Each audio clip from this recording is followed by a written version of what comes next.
the flight control system in the Sabre is one of the very first powered systems, and I would imagine that technically it wouldn't be allowed to be put into service these days because whilst it served the aeroplane pretty well up to about 400 knots, above 400 knots it could be you really had to be pretty careful about what you did. The slightest thing could upset it. You're probably aware of things like when you put the speed brakes out in the Sabre, it pitched up, and to avoid that pitch up, you had to sort of drop the brakes out and just ease forward at the same time.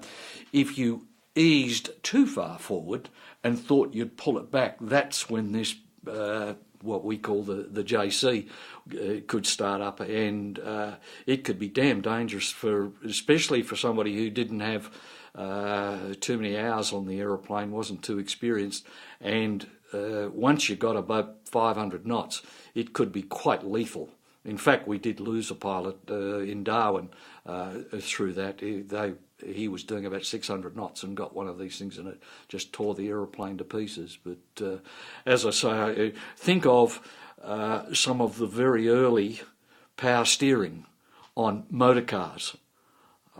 Similar sort of thing. So quite crude, effective for when it was, but yeah.